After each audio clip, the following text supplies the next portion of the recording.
Chapitre 9. La bonne étoile. À l'inverse de moi, mon mari est un pur esprit scientifique.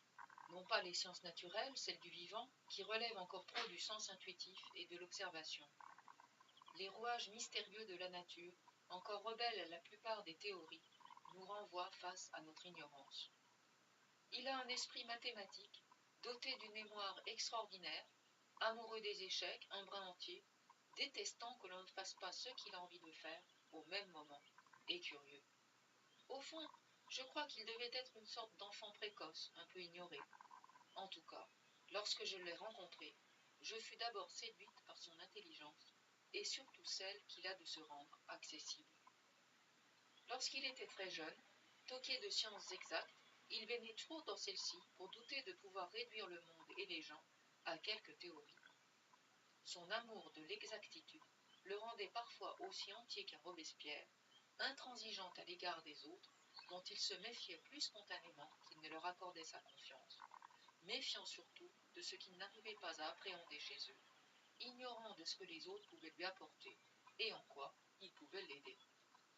Comme un grand albatros à terre, assez malhabile à percevoir les sentiments, les gens et la direction des vents, je m'amusais toujours de ce que s'il avait vécu en d'autres lieux, à des époques reculées, l'atrophie de ses sens de perception, et en particulier celui de l'orientation, l'eût conduit à une mort certaine, à moins que son nez formidable ne l'eût tiré d'affaire.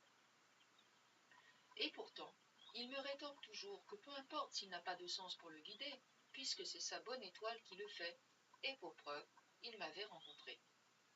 À l'inverse de lui, j'entrevois toujours les dangers potentiels, ce qui me maintient en perpétuelle activité.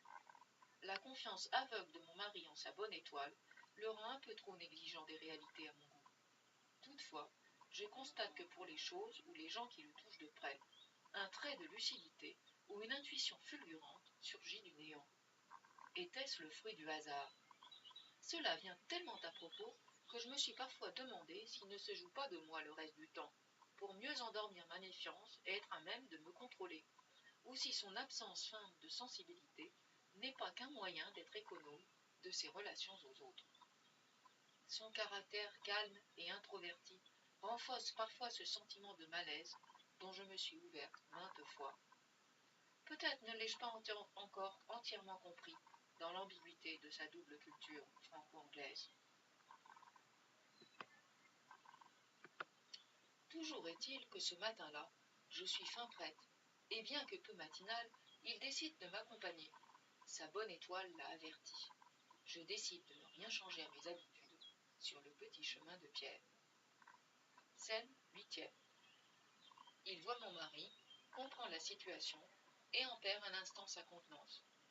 Il l'a pourtant déjà vu la toute première fois, mais sa surprise lisible sur le visage montre qu'il n'a pas fait le lien.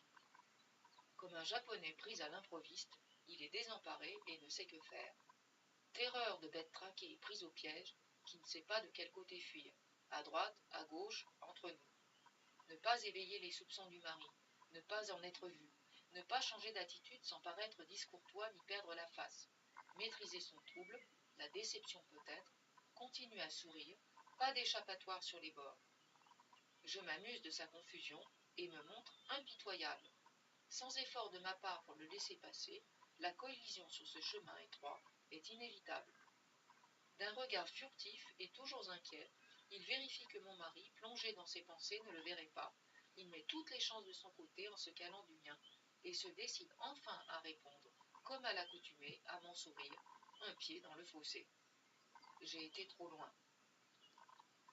Scène 9e. Je suis à nouveau accompagnée. Cette fois, on ne l'y prendra pas. Il se dérobe sous mes yeux en prenant la pente du talus. Si près, je prends cette attitude pour du mépris, pire de l'ignorance. Nous sommes juste avant Noël.